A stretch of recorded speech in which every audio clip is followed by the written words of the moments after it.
જય શ્રી કૃષ્ણ. સર્વ વૈષ્ણવોને મારા ભગવત સ્મરણ. શ્રી ગુસાઈજી પરમ દયાલ કી જય. સર્વ વૈષ્ણવ જનોનું પુષ્ટિ સત્સંગ ચેનલમાં હાર્દિક સ્વાગત છે. વૈષ્ણવો, આજે સત્સંગમાં 252 વૈષ્ણવોની વાર્તામાં વૈષ્ણવ 66માં રાજા જોતસિંહની વાર્તા પ્રસંગ છે. વૈષ્ણવો આપણે જાણવાના છીએ. તો વૈષ્ણવો, વાર્તાની શરૂઆત કરીએ પહેલા આપ સર્વને વિનંતી એ કરું કે હજુ સુધી આપણે પુષ્ટિ સત્સંગ ચેનલને સબસ્ક્રાઇબ ન કરી હોય તો અવશ્ય કરી લેજો. સાથે સાથે તમને સત્સંગમાં આનંદ આવે તો વિડીયોને લાઈક, કમેન્ટ અને શેર કરવાનું ભૂલશો નહીં, જેથી દરેક વૈષ્ણવોને સત્સંગનો લાભ પ્રાપ્ત થાય. હવે શ્રી ગુસાઈજીના સેવક રાજા જોતસિંહ દક્ષિણમાં પંઢરપુરથી 20 કોસ દૂર રહે છે અને એમની વાર્તાનો ભાવ અત્યારે કહી રહ્યા છીએ. એ રાજસ ભક્ત છે. લીલામાં એમનું નામ કાલિંદી છે. એ માધવીથી પ્રખ્યાત છે, એટલે એમના ભાવરૂપ છે. વાર્તા પ્રસંગ છે. એ રાજા અગાઉ તો એક રાયસા દેવીનો ઉપાસક હોય છે. એ દેવીની પૂજા કરે છે. ખૂબ ઠાઠ માઠ અને વૈભવથી તે એમની પૂજા કરે છે. એમ કરતા ઘણા દિવસો પસાર થાય છે. રાજાનો એક પુરોહિત છે જે 25 કોસ દૂરના એક ગામે રહે છે. પુરોહિતનો એ એક દીકરો છે જે શ્રી ગુસાઈજીનો સેવક છે. પરમ કૃપાપાત્ર વૈષ્ણવ છે. કેટલાક દિવસ પછી ઈશ્વર ઈચ્છાથી તેના પિતા અક્ષરદેહી થાય છે, મરણ પામે છે. તો એ પછી ભગવદ ઈચ્છાથી અને માતાના મોકલવાથી પુત્ર રાજદ્વારે જાય છે. ત્યારે રાજા દેવીના દેવાલયે હોય છે. તે દ્વારપાળને રાજા શું કરે છે, આમ પ્રશ્ન છે એ પૂછે છે. તો એ કહે છે કે રાજા તો દેવીના દેવાલયમાં છે, ત્યાંથી ખૂબ મોડા આવશે. તમે તો બ્રાહ્મણ છો, પુરોહિત છો, તમને જરૂરી કામ હોય તો દેવાલયમાં જાઓ. એ છોકરો દેવાલયમાં જઈ અને શું દૈવત છે એ જોવાનું મનોમન વિચારે છે. શું વૈભવ છે એ જોવાનો વિચાર કરી અને દેવાલયમાં જાય છે. એ છોકરો દેવાલયમાં જાય છે ત્યારે રાજા સોનાના થાળમાં કપૂર મૂકીને આરતી કરતો હોય છે. બધા લોકો આરતી ગાય છે. દેવીને અમૂલ્ય વસ્ત્ર આભૂષણ પહેરાવ્યા છે. ગંધર્વો ગાન કરે છે. અનેક વાજિંત્રો વાગે છે અને દેવીને જળાઉ સિંહાસન પર વિરાજમાન કર્યા છે. સુવર્ણ, મણિ, મોતીની દેહરું છે એ ઝગમગે છે. અપાર ઠાઠમાઠ છે. આ છોકરાને રાજાનો પુરોહિત જાણીને આગળ ઊભો રહેવા દેવાય છે. રાજાની દેવીની આરતી લાંબો સમય સુધી ચાલે છે. પુરોહિતનો છોકરો દેવીને જોવે છે. ત્યારે રાજા આરતી અન્યોને આપી પોતે અનેક સ્તુતિ વિનંતી દેવીને કરે છે. તે કહે છે કે હે દેવી, તારા જેવું બીજું દૈવત ત્રિભુવનમાં નથી. આ વાણી સાંભળી પેલો છોકરો માથું હલાવે છે, જે રાજા જોઈ લે છે. રાજા સેવા પૂજા પહોંચી દોહરાના દ્વારે તાળું વાસી ઘરે પાછો ફરે છે. ઊંચા આસને બેસે છે. ત્યાં પુરોહિતનો દીકરો આવે છે. પુરોહિત જાણી રાજા ઊભો થાય છે અને આસન આપીને બેસાડીને એની પૂજા કરીને ખૂબ માન તેને આપે છે. પછી રાજા તેને મારી વિનંતી સાંભળીને તમે શું સમજીને કે માથું હલાવ્યું હતું કે આવો પ્રશ્ન એને પુરોહિતના છોકરાને પૂછે છે કે તમે ત્યારે હું સ્તુતિ કરતો હતો દેવીને, તમે માથું કેમ હલાવ્યું? ત્યારે છોકરો તેને એ વાત તો હું નહીં કહું કે તમને ખોટું લાગશે કે. તો રાજા કહે છે કે એ વાત તો સર્વથા કેવી જ જોઈએ, મને ખોટું નહીં લાગે, હું પ્રસન્ન થઈશ, આ મારું વચન છે. એમ કહીને ખૂબ આગ્રહી કરે છે. એટલે પછી છોકરો બધાને દૂર કરાવીને રાજાને કહે છે કે તમે વિનંતીમાં એમ કહ્યું હતું કે રાયસા દેવી તારા જેવું બીજું દૈવત ત્રણેય લોકમાં નથી, તેથી મેં માથું હલાવ્યું.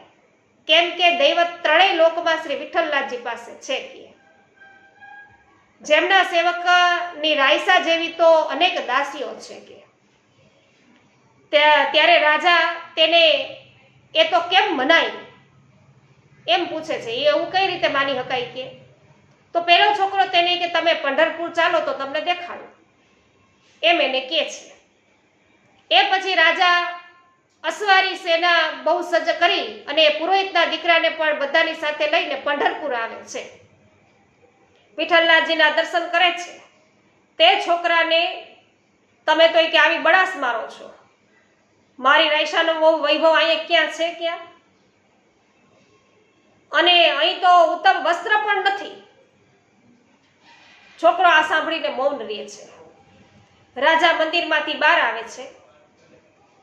છોકરો વિઠ્ઠલનાથજીને હાથ જોડીને વિનંતી કરે છે કે મહારાજાધિરાજ, રાજાને ઠાઠમાઠ સાથે દર્શન આપો, એનો સંદેહ દૂર કરી એને અપનાવો.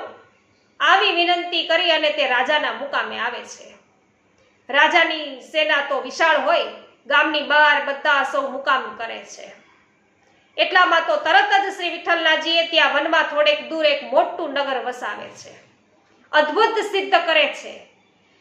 એક ગૃહસ્થ સાહુકારનો વેશ લઈ સુંદર સુખપાલ પાલખીમાં બેસીને રાજાને મળવા આવે છે. ત્યારે મોટો પ્રતાપ, તેજસ્વી પુરુષ, અલૌકિક રૂપ, ગુણ ગુણાતીત, શીલ સર્વોપરી, આ આભરણ, સુંદર અમૂલ્ય વસ્ત્રથી ભૂષિત, સૂર્ય જેવી શ્રી મુખની કાંતિ, આવું સ્વરૂપ પ્રતાપ જોઈ અને રાજા તો ઊભો થાય છે અને ઊંચા આસને એમને બિરાજાવે છે. એ હાથ જોડીને સામે બેસે છે. પુરોહિતનો દીકરો પણ સ્વરૂપ તેજને પારખીને દંડવત કરીને બેસે છે. રાજા તેમને આપ કોણ છો, ક્યાં રહ્યો છો, કૃપા કરીને કયો, આમ નમ્ર ભાવે કહે છે. ત્યારે સાહુકાર એ સૌને પોતાને ત્યાં વૈષ્ણવો પધરાવા કહે છે. એ સૌની મહેમાનગીરી કરાવવાનો પોતાનો મનોરથ જણાવી તેને સૌને નોતરે છે કે તમે બધા મારી ઘેર આવું એમ. તો પુરોહિતનો દીકરો કહે છે કે રાજા, સર્વથા એમના ઘરે તમે ચાલો, કે હાલો એના ઘરે, ત્યાં તમને એક કૌતુક દેખાડીશ કે એવું પણ એ ઉમેરે છે. તે રાજા સાદી અસવારીએ એમની સાથે જાય છે. બધા પેલા નગરમાં આવે છે. નગરની શોભા જોઈને રાજા તો ખૂબ રાજી થાય છે. તો અહીં શ્રી વિઠ્ઠલનાથજી રાજાને એક ગૃહસ્થ સાહુકારના છુપા વેશે મળવા આવ્યા છે. તો અહીં એમના સ્વરૂપનું આબેહૂબ ચિત્રાત્મક વર્ણન કર્યું છે. કેવું એમનું સ્વરૂપ છે એ પણ અહીંયા દેખાયું. પછી સાહુકાર છે એ પોતાના મંદિર પાસેની એક મોટી અને ખૂબ સુંદર હવેલીમાં રાજાને બેસાડે છે, જે વિઠ્ઠલનાથજી પોતે સ્વરૂપ બદલીને આવ્યા છે એ. તો એ સ્થળે ત્યાંનો વૈભવ, આસન વગેરે જોઈને રાજા તો ચકિત થઈ જાય છે. એને થાય છે કે આવું અદ્ભુત તો ક્યાંય જોયું નથી, સાંભળ્યું નથી. અહીંની વસ્તુ, લોક, સ્ત્રી, સ્થળ બધું જ વિચિત્ર અને અદ્ભુત છે. રાજા અને પુરોહિતનો દીકરો એક ઝરૂખામાં બેસે છે. અતિ સુંદર સર્વ શૃંગાર આભરણ વસ્ત્રથી ભૂષિત, દિવ્ય હાથમાં સોનાના ઘડા લઈને હજારો સ્ત્રી ત્યાં જળ ભરવા જાય છે. જેમાં રાયસા પણ જળ ભરવા માટે આવે છે. જે દેવીની એ પૂજા કરતા હતા રાજા, એને આમાં એ જોઈ લે છે કે આ તો જળ ભરવા આવે છે. તો એનું રૂપ જોઈ રાજા દંગ થાય છે. પેલો પુરોહિતનો દીકરો પેલી લીલી ચુંદડી વાળી સ્ત્રી કોણ છે, તમે એને ઓળખી, એમ રાજાને પૂછે છે. તે રાજા તેને પોતાને ઓળખાણ નહીં પડી હોવાનું કહે છે કે ના, હું તો નથી ઓળખતો કે. રાજા ઓળખી ગયો છતાં પણ એમ કે હું નથી ઓળખતો. તો પેલો છોકરો કહે છે કે ચાલો નીચે ઉતરીને આપણે માર્ગમાં ઊભા રહીએ. એ જળ ભરીને ફરી પાછી આવશે ત્યારે તમને હું દેખાડીશ. પછી એ બંને જણ માર્ગમાં આવીને ઊભા રહે છે. ત્યાં તો એ બધી સ્ત્રીઓ જળ ભરીને પાછી આવે છે. તો બધીને જોયા પછી રાયસા આવે છે. પુરોહિતનો દીકરો તેનો પાલવ પકડીને ઊભી રાખીને તમે કોણ છો એમ એને પૂછે છે. પછી તે કહે છે, શું તેને પૂછે છે. પછી છોકરો રાજાને આનું મુખ જોઈને આને ઓળખી કાઢો, આનું મોઢું જોઈ લ્યો રાજાને કે, અને ઓળખો આ કોણ છે. એ સ્ત્રી પણ રાજાને જોઈને શરમાઈ જાય છે. રાજા કહે છે કે તમે તો રાયસા છો, તમે અહીંયા ક્યાંથી આવ્યા અને આ જળ કોનું ભરો છો, એમ તેને પૂછે છે રાજા. ત્યારે રાયસા કહે છે કે તમે માનો તો સાચું કહું, એમ તેને પૂછે છે.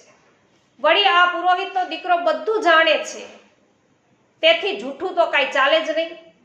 રાયસા કહે છે કે આ સાહુકાર અમારો ધણી છે, અમે બધી દેવીઓ એમના દાસીઓ છીએ. આજે એમને ત્યાં આતિથ્ય છે, એથી અમે બધા જળ ભરીએ છીએ. અમે સદાય એમની તથા એમના દાસોની સેવામાં રહીએ છીએ. પછી પુરોહિતનો દીકરો એને છોડી દે છે, એ જળ ભરીને ચાલી જાય છે. તો એટલામાં રાજાને ભોજનનું કહેણ આવે છે કે હાલો હવે ભોજન કરવા પધારો. રાજા, પુરોહિતનો દીકરો, રાજાના બધા માણસો ત્યાં જાય છે. બધાને સોનાના થાળ અને કટોરીમાં અનેક શાક પાક મનોહર પરમ સુંદર પીરસાય છે. ભોગ વિલાસથી પ્રસાદ સૌને લેવડાવાય છે. સોનાના બધા જ પાત્રોની અંદર બધાને પ્રસાદ લેવડાવાય છે. અને પછી સેનાના બધા માણસોથી માંડીને હાથી ઘોડા વગેરે તમામ અસવારીને એક સરખો જ પ્રસાદ છે લેવડાવાય છે, ઘાસચારો નહીં. તો દાણાની જગ્યાએ બધા મિષ્ટાન પકવાન ઈચ્છા અને રુચિ પ્રમાણે ધરાઈને ખવડાવાય છે. બધાને સુગંધી બીડા અપાય છે. પછી રાજા વિદાય લઈને પોતાને મુકામે જાય છે. રાત્રે જઈ અને તે સૂઈ રહે છે. સવારે ઉઠીને જુએ છે તો ત્યાં નથી નગર કે નથી બીજું કાંઈ. તે રાજા પુરોહિતના દીકરાને પૂછે કે આ બધું શું છે? પુરોહિતનો દીકરો કહે છે કે મેં તમને રાયસા દેવીની વાત અને શ્રી વિઠ્ઠલનાથનો મહિમા કહ્યો, તમે એ પ્રત્યક્ષ જોયું. મેં વિઠ્ઠલનાથજીને વિનંતી કરી, તેથી તેમને આવું કૌતિક તમને દેખાડ્યું. કૌતુક કે તો તે સમયે રાજાને વિરહતાપ થાય છે. એ છોકરો કહે છે કે એ સ્વરૂપ તો અડેલ તમે જાઓ તો તમે વિરહતાપ થાય છે. પુરોહિતના દીકરાના પગમાં એ પડે છે અને કહે છે કે મને એવા જ સ્વરૂપના ફરી પાછા દર્શન કરાવો કે. તેથી તે છોકરો કહે છે કે એ સ્વરૂપ તો અડેલ તમે જાઓ તો ત્યાં તમને જોવા મળે. શ્રી વિઠ્ઠલનાથજીનો અવતારી કે પ્રગટ થયો છે, તેથી ત્યાં તમને દેખાય. તો રાજાની તાલાવેલી વૈધી છે અને તે અડેલ ઉપડે છે. રાત દિવસ કરી અને થોડાક દિવસમાં તે અડેલ આવે છે અને શ્રી ગુસાઈજીના દર્શન કરે છે. પેલા ઘરમાં અગાઉ જેવા દર્શન થયા હતા એવા જ સ્વરૂપના તેને દર્શન થાય છે. એ પછી શ્રી ગુસાઈજીને પુરોહિતનો દીકરો વિનંતી કરે છે કે મહારાજ કૃપા કરીને રાજાને નામ નિવેદન કરાવો. એ પછી શ્રી પ્રભુ રાજાને નામ નિવેદન કરાવે છે. રાજા ત્યાં રહીને માર્ગની બધી રીત શીખી લે છે અને પછી તેમનેથી વિદાય લેતી વખતે તે ખૂબ જ ભેટ કરે છે અને સેવાનું એક સ્વરૂપ પધરાવે છે. વ્રજ પરિક્રમા કરીને એક દિવસ વધુ રહીને સ્વદેશ જવા માટે તે પ્રયાણ કરે છે. પછી તે પુરોહિતના દીકરાને કહ્યું તે પ્રમાણે બધું કરવા લાગે છે. રાયસા દેવીને એક બ્રાહ્મણને પધરાવી આપે છે. શ્રી ઠાકોરજીનું સ્વરૂપ શ્રી ગુસાઈજી પાસેથી પધરાવી લાવ્યા હતા. તેમની સેવા તે માર્ગની રીત પ્રમાણે કરવા લાગે છે. તે અને પેલો છોકરો સાથે મળીને સેવા કરે છે. રાત્રે બંને ભગવદ વાર્તા કરે છે. એમ કરતા શ્રી ઠાકોરજી સાનુભાવ છે એ જતાવવા લાગે છે. પ્રત્યક્ષ બોલવા લાગે છે, રાજા સાથે વાતો કરે છે. આવી તો ઘણી વાતો છે. તો આ પહેલા વૈષ્ણવ પુરોહિતના દીકરાના સંગથી ને થયું. તેથી રાજા પુરોહિતના દીકરાની પણ ખૂબ જ મર્યાદા રાખે છે. તો આ વાર્તામાં દેખાડ્યું છે કે વૈષ્ણવોની સંગતથી મોક્ષ થાય છે. માટે સર્વદા તાદર્શી વૈષ્ણવોનો સંગ કરવો, જેથી બધી વાત સ્ફુરે છે, બધું સુખ થાય છે. પ્રભુ સર્વથા તાદર્શી વૈષ્ણવને વશ જ રહે છે, એમને અનુસરે છે. તેથી એમની કૃપાથી આ જ દેહે ભગવદ લીલાનો પણ અનુભવ થાય છે. વધુ તો શું કહીએ, નવો દેહ પણ પ્રાપ્ત થાય છે. માટે સર્વથા એવા વૈષ્ણવનો સંગ કરવો અને સેવા કરવી. તો એ જોતસિંહ રાજા શ્રી ગુસાઈજીના આવા કૃપાપાત્ર ભગવદીય હતા અને તેથી એની વાર્તાનો કોઈ પાર નથી. તે ક્યાં લગી કરવી. વૈષ્ણવો, એમનો પુરોહિત જે છે દીકરો, જેની સાથે તેઓ સેવા કરે છે, એમની વાર્તા પણ અમે આવતીકાલે તમને જણાવીશું. અમારી સાથે પુષ્ટિ સત્સંગ ચેનલ સબસ્ક્રાઇબ કરીને જોડાયેલા રહેજો. આજે વાર્તા પ્રસંગમાં આનંદ આવ્યો હોય તો અવશ્ય લાઈક, કમેન્ટ અને શેર કરવાનું ભૂલશો નહીં. સર્વને મારા જય શ્રી કૃષ્ણ. શ્રી ગુસાઈજી પરમ દયાલ કી જય.